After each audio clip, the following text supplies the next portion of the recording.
أعوذ بالله من الشيطان الرجيم. بسم الله الرحمن الرحيم.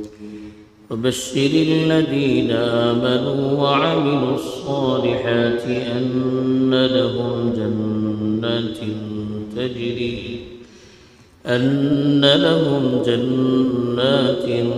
تجري من تحتها الأنهار كلما رزقوا منها من ثمرة رزقا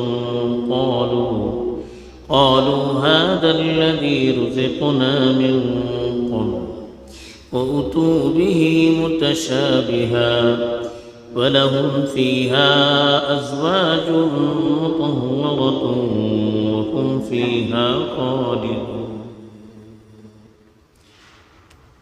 الحمد لله والصلاة والسلام على رسول الله من والاه أما بعد. کل جو آیات تلاوت کی گئی تھی اس میں ان لوگوں کو چیلنج دیا گیا تھا جو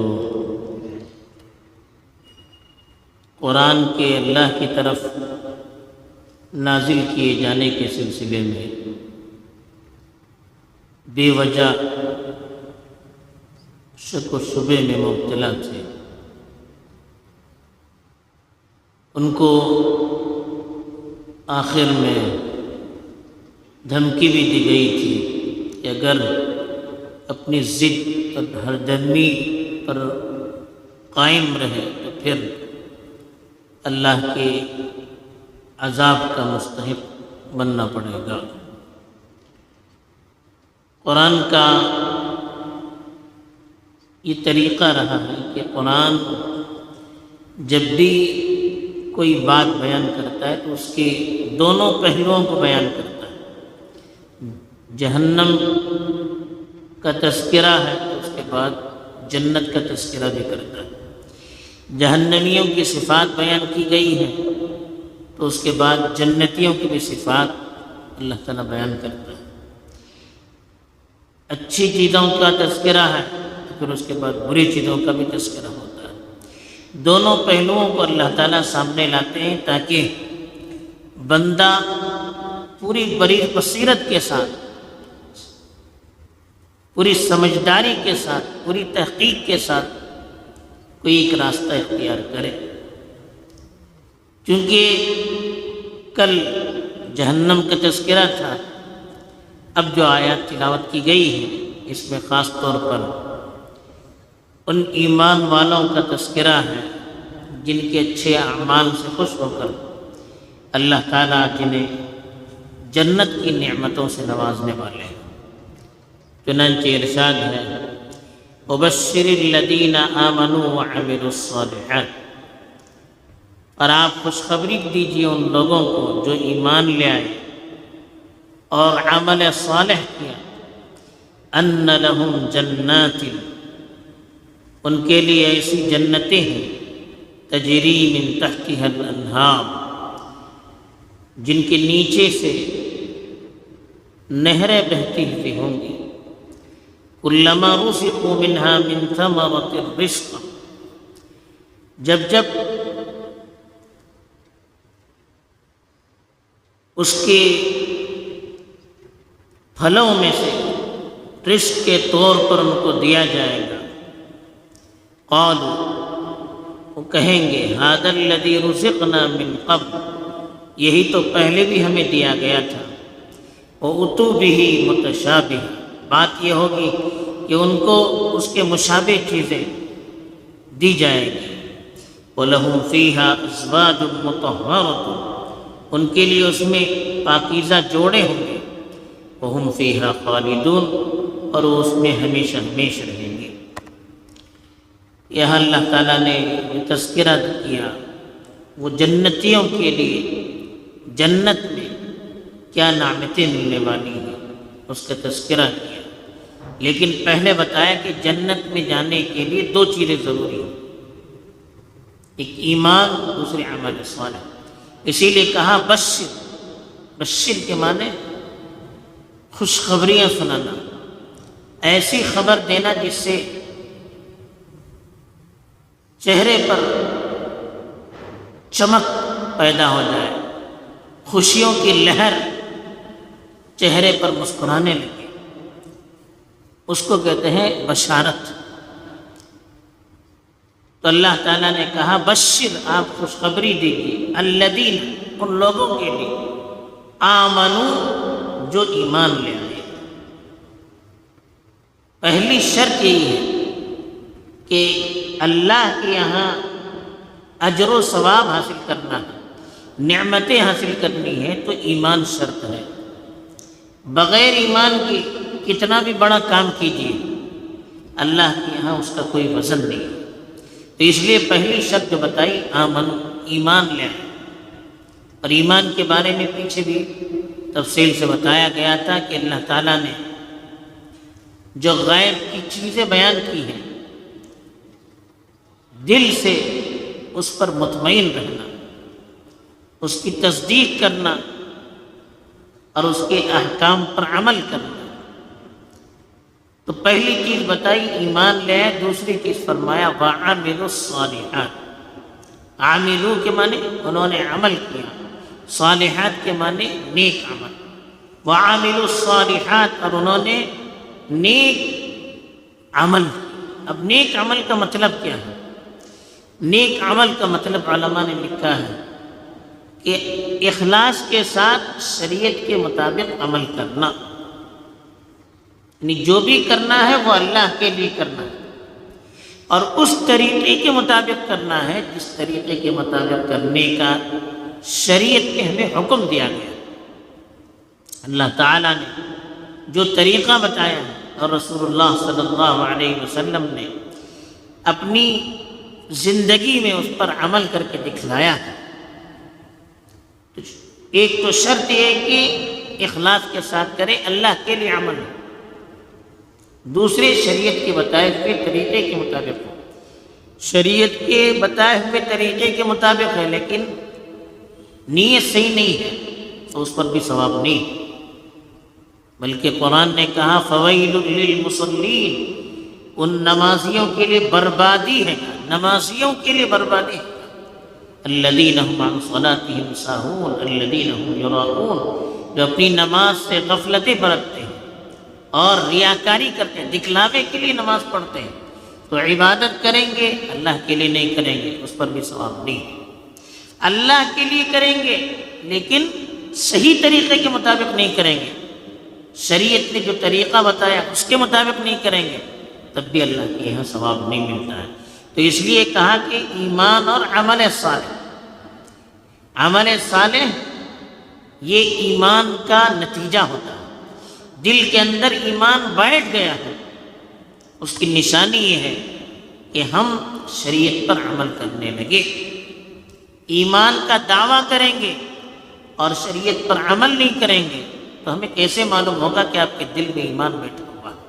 تو عمل ایمان کی نشانی ہے، ایمان کا نتیجہ ہے، ایمان کا رزلٹ ہے، اس لیے کہ ایمان کا تعلق دل سے ہوتا ہے، اور دل کے اندر کیا چیز ہے ہمیں نظر نہیں آتی ہے جب تک کہ ظاہر میں اس کا اظہار نہیں ہوگا، اور اس کا اظہار کیا ہے؟ عمل صالح۔ اس لیے کہا کہ ایمان لے آئے اور عمل صالح کیا تو ان کے لیے کیا ہے؟ ان لہم، ایک کہ ان کے لیے جنات، ایسی جنتیں ہیں، تجری من تحتها الانہار، اس کے نیچے سے نہریں بہتی ہوتی ہوں گی۔ جنات کہتے ہیں باغات، درختوں سے لدے ہوئے باغات جو رہتے ہیں، گھرا ہوا باغ جس کی زمین دور سے نظر نہ آتی، ہر طرف درخت کی درخت، ایسے باغات کو جنت کہتے ہیں۔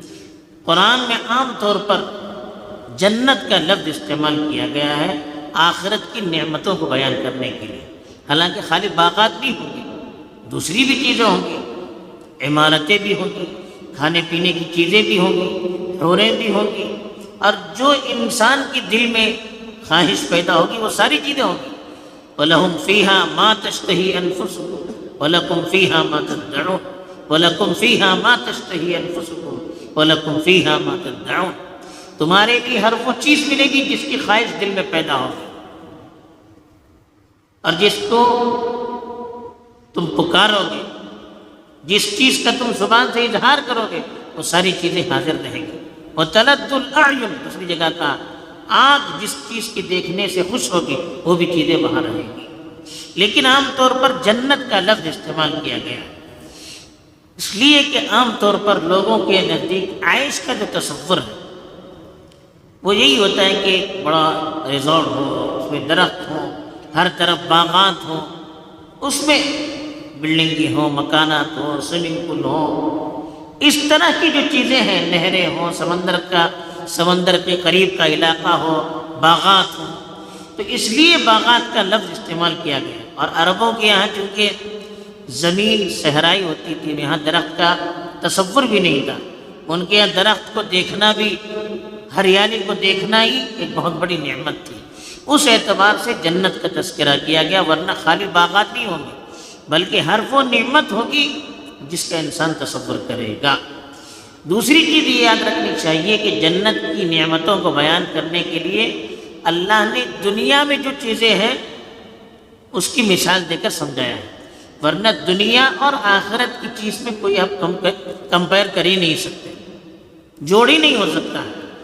آخرت کے سلسلے میں اللہ کے رسول صلی اللہ علیہ وسلم نے فرمایا ما لا عین رأت ولا اذن سمعت ولا خطر علی قلب بشر، آخرت کی چیز تو ایسی ہوگی نہ کسی آنکھ نے اس کو دیکھا ہوگا، نہ کسی کان نے اس کو سنا ہوگا، نہ کسی کے دل میں اس کا تصور آیا ہوگا۔ دنیا میں ان چیزوں کا ہم تصور بھی نہیں کر سکتے، لیکن دنیا میں ہمیں سمجھانا ہے تو دنیا میں جو الفاظ یوز کیے جاتے ہیں، استعمال کیے جاتے ہیں، ان الفاظ کے مطابق اللہ تعالیٰ سمجھاتے ہیں۔ تو یہاں پر اللہ تعالیٰ نے کہا کہ ایسی جنتیں ہوں گے، ایسے باغات ہوں گے، تجری من تجری کے معنی بہنا، تحتیہ کے معنی اس کے نیچے، انہار نہر کی جمع ہے، دریا کو کہتے ہیں نہر، جس کو ہم لوگ ندی کہتے ہیں، اردو میں اس کو دریا کہتے ہیں۔ تو بڑے بڑے جو دریا ہوتے ہیں اس کو عربی میں انہار کہتے ہیں۔ تو ایسے محلات ہوں گے، ایسے باغات ہوں گے کہ وہاں نہریں جاری ہوں گی، یعنی عیش کا، راحت کا جو تصور ہم دنیا میں کر سکتے ہیں اس کو بتایا، اور کہا کہ کلما، جب بھی رزقوا منہا من ثمرۃ رزقا، رزقوا کے معنی انہیں رزق کے طور پر دیا جائے گا، منہا معنی جنت میں، من ثمرۃ معنی کوئی بھی پھل، رزق معنی کھانے کے لیے جنت کا جو بھی پھل ان کو دیا جائے گا، جب بھی دیا جائے گا، قالوا، وہ جواب میں کہیں گے ھذا الذی، یہی تو وہ چیز ہے، رزقنا، ہمیں دیا گیا تھا، من قبل، پہلے، یعنی جنت میں ایک ہی قسم کے اتنے سارے پھل ہوں گے، اتنے ورائٹیز ہوں گے کہ ایک پھل جب لا کر دیا جائے گا تو لوگ کہیں گے یہی تو پھل ہم نے کھایا تھا، ظاہر میں سیم لیکن ٹیسٹ سب کا الگ۔ تو جنت میں اتنے ورائٹیز ہوں گے کہ لوگ کھانے کے بعد دوسری مرتبہ جب لایا جائے گا تو کہیں گے یہی تو پھل ہے، کل بھی تو ہم یہی کھایا، کل بھی یہی کھایا تھا ہم نے، لیکن اس کے ٹیسٹ میں، ساری چیزوں میں فرق، ظاہر میں خالی سیملٹی ہوگی، ظاہر میں مشابہت ہوگی، اندر سے سب الگ۔ یا یہ بھی ہو سکتا ہے کہ وہ کہیں گے کہ دنیا میں تو بھی ہم یہی کھایا کرتے تھے، یعنی دنیا میں جو پھل ہوں گے ظاہراً تو ایسے ہوں گے آخرت کے بھی، لیکن اس کا ٹیسٹ جو ہوگا وہ بالکل مختلف ہوگا، دنیا سے اس کا کوئی جوڑ نہیں۔ اسی لیے اللہ نے کہا وہ اتو بھی متشابہ، ان کو اتو بھی مانے ان کے پاس لایا جائے گا، متشابہ کے مانے سیم سے، مشابہ، ہو بہو، یعنی جنت میں جو پہلے انہوں نے پھل کھایا تھا یا دنیا میں جو پھل انہوں نے کھایا تھا اس کے ہو بہو، اس کے مشابہ، اس کے سیم ان کو پھل لا کر کھلایا جائے گا۔ یہ تو کھانے پینے کی چیزیں ہوں گی۔ دوسری چیز بتائی وَلَهُمْ فِيهَا أَزْوَاجٌ مُطَهَّرَةٌ، زوج کی جمع ازواج کہتے ہیں جوڑے، مطہرہ کے معنی پاکیزہ، ان کے لیے پاکیزہ جوڑے ہوں گے، عورتوں کے لیے شوہر اور مردوں کے لیے بیویاں جو ہوں گی پاکیزہ ہوں گی بالکل۔ دنیا میں جو برائیاں ہو سکتی ہے اخلاق کے اعتبار سے یا کریکٹر کے اعتبار سے یا اندرونی کوئی کمزوریاں ہو سکتی ہیں، ان ساری چیزوں سے جنت کی جو عورتیں ہوں گی، جنت کے جو مرد ہوں گے وہ بالکل پاک اور صاف ہوں گے، ہر طرح کی کمزوریوں سے چاہے وہ ظاہری ہو یا اندرونی ہو، بیماریوں سے، غلط چیزوں سے، گندگی سے، بدبو سے، ہر چیز سے وہ عورتیں بھی، وہ مرد بھی پاک اور صاف ہوں گے، اسی طرح کی کوئی تکلیف نہیں ہوگی۔ وَهُمْ فِيهَا خَالِدُونَ، مطہرہ کے معنی پاکیزہ، صاف، وَهُمْ فِيهَا خَالِدُونَ، اور وہ اسی میں، فیہا معنی اسی میں، خالدون ہمیشہ رہیں گے۔ ایسا نہیں کہ دنیا میں کتنی بھی بڑی نعمت ہو چند روزہ ہوتی ہے، یا تو آدمی خود مر جاتا ہے یا وہ چیزیں ضائع ہو جاتی ہیں، اس کے گرنے کا خطرہ، چوری کا خطرہ، ضائع ہونے کا خطرہ، پرانا ہونے کا خطرہ، ساری چیزیں دنیا میں رہتی ہے، یا خود آدمی کے مرنے کا خطرہ، یا اس کو باہر کیے جانے کا خطرہ، خطرات ہی خطرات ہوتے ہیں۔ کتنا بھی بڑا عیش ہو دنیا کا وہ وقتی ہوتا ہے، لیکن آخرت کا جو عیش ہے، وہاں کی جو راحت ہے وہ لافانی ہے، کبھی ختم ہونے والی نہیں۔ نہ آدمی بیمار ہوگا، نہ آدمی تکلیف میں مبتلا ہوگا، کچھ بھی نہیں۔ جنت میں تو ایسا کہا کہ وہاں نہ پیشاب ہوگا، نہ پخانہ ہوگا، نہ تھوک ہوگا، نہ ریٹ ہوگی، نہ سردی، نہ کھانسی، کچھ بھی نہیں، نہ کسی طرح کی بیماری، نہ کسی طرح کی تکلیف، نہ موت، کچھ بھی نہیں، ہمیشہ ہمیشہ کی راحت ہوگی۔ لیکن شرط یہ ہے کہ دنیا میں کچھ محنت کرنی ہے، دنیا میں ایمان کے ساتھ رہنا ہے، شریعت کے بتائے ہوئے طریقے کے مطابق زندگی گزارنی ہے، اللہ کو راضی کرنے کی نیت سے کام کرنا ہے، تو دنیا میں کچھ تکلیف ہو سکتی ہے، اس کے نتیجے میں آخرت میں خیر ہی خیر، راحت ہی راحت ہوگی۔ اللہ تعالی ہمیں توفیق دے کہ ہم جنتیوں کا سا عمل کر کے آخرت میں اس کے مستحق ہو جائیں۔ آمین وآخر دعوانا الحمدللہ۔